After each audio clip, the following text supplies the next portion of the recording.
Good morning from Yummy B TV. Wishing you all well, sending loads of love to you as usual. Right, like I promised you, I would answer or do a video rather about the sad, tragic case of the murdered Essex 3. Now, I hinted on a couple of those live streams on certain factual things that I know for definite. So today, I'm going to just break it down in the best way I possibly can.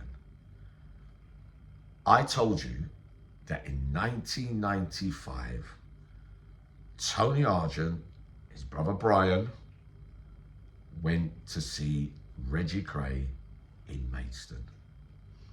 Also offered on that visit, coming from Leicester, was Bernard Mahoney. They sat round a table. Brian was visiting somebody else, but they joined the tables together to have a chat. Already said, for all intents and purposes, even at that stage, Reggie Kray still had a big pull in things. I know. He suggested or asked if my brother Tony Argent would be prepared to work the door on Raquel's with Bernard Mahoney. Tony didn't want to know. Well, he might have thought about it for a little bit, but how interesting life could have turned out if he would have accepted that offer from Reggie Kray, right? Say no more about that, about what he thought of the other fellow. The other funny thing was that I mentioned the other day, didn't I, that he also asked the great Tony Argent, could you do us a favour, Tone? And Tony, could you go up to Blunderston and go and visit Bradley? Imagine that. Tony went, no. I think you're asking a bit too much there, Reg. Also, around about that time, probably a little bit before, in Maidstone, one of those times there on Wildwing, Dave Courtney and lennymaclean fell out as well.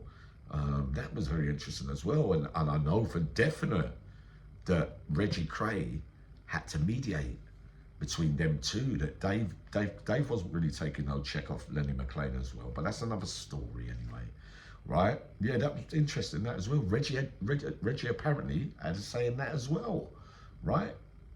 So let's get round to the relationship between my bestie, Patrick Tate, rest in peace, and of course the other two, Tony Tucker and Craig Roth, both of you rest in peace as well.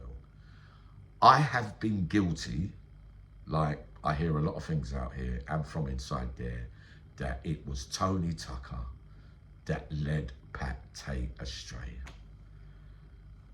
I don't believe now, right, that I can ever say that that is fact, that it was because of Tony Tucker why everything went wrong, if you get what I mean, right? A little background to Tony Tucker when he was at school. Originally from Bethnal Green, let's remember that. He put the school teacher in the cupboard at school. They wanted him out of that school from early doors. When he was 16, 17, he was already on the roids, right? We know that he used to go to the Rectum boxing gym, where a lot of, famous boxers used to go. But in the beginning of time, he was fighting a lot of big names as well. At that young age, some older men as well, and coming through and winning. There's even a famous story outside the King's Arms on the old Bethnal Green Road, where he took out 4 men in one go, right? So a little bit of background there. What I also know is that we all know that he wasn't a career criminal. He was only known for fighting, taking steroids, and training. You remember there's that rumor that he invented the 10-kilo Olympic bar, as many reps as you can, wide, close, blah, blah, blah, blah. No. Tony Argent was the first person I ever saw do the 10-kilo for, how many hundreds reps or whatever. When you get a solid burnout on it, I used to do that as well. It gives you great stamina in those muscles, right? So, he was a businessman.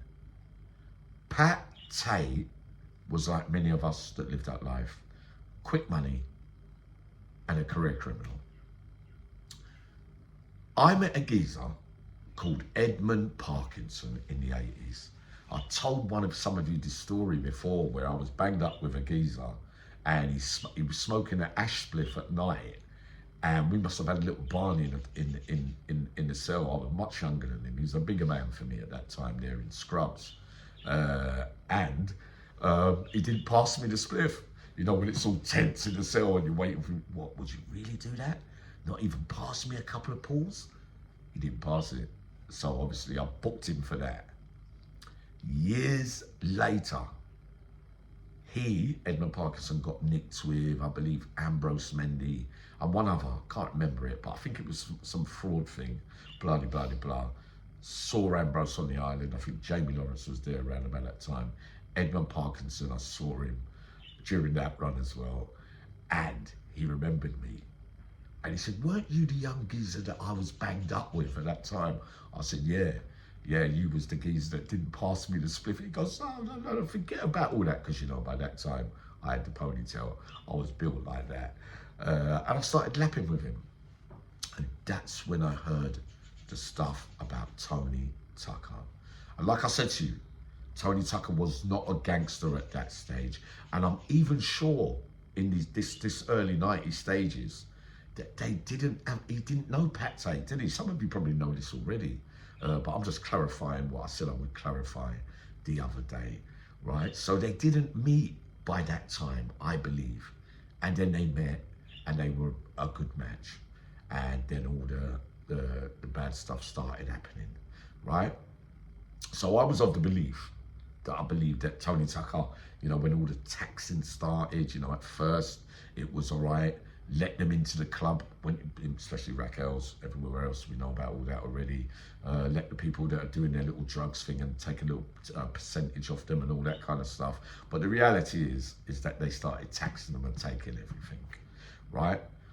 Was that the cause for that hit? Because that's what it was. Let's get this perfectly straight. It was a bit of work given to somebody to take them out, right? But I also know through everything that I've heard over the years from all the people involved that Pat was going around borrowing money off big figures as well, with the pretense, or taking things on, and with the pretense, of course, to give it back. No, he was knocking everybody. These are the sad realities of the case. You know, I'm doing the best that I can with what I know. You lot probably know more than me, but you're asking me, and I'm telling you. Do I believe that the two that got convicted were the hitmen? No, I don't. That's all I can say. So who was it then? Yami the Riddler? It's not for me to say, because I don't know. I wasn't there. All right, so I just thought I'd clarify that for you today. Sending loads of love to you as usual.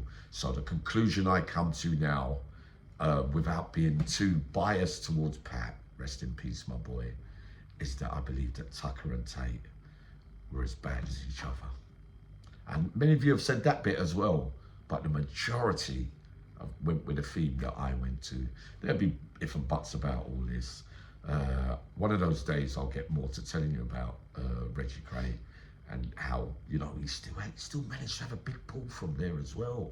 But that Dave Courtney thing and Lenny McLean thing is very, very true, as far as I know, because I was listening. Do you get me? And I'm hearing Dave Courtney wasn't taking no backward steps. So, yep, that's about it. I'll see you all very soon. The country birds are singing this morning.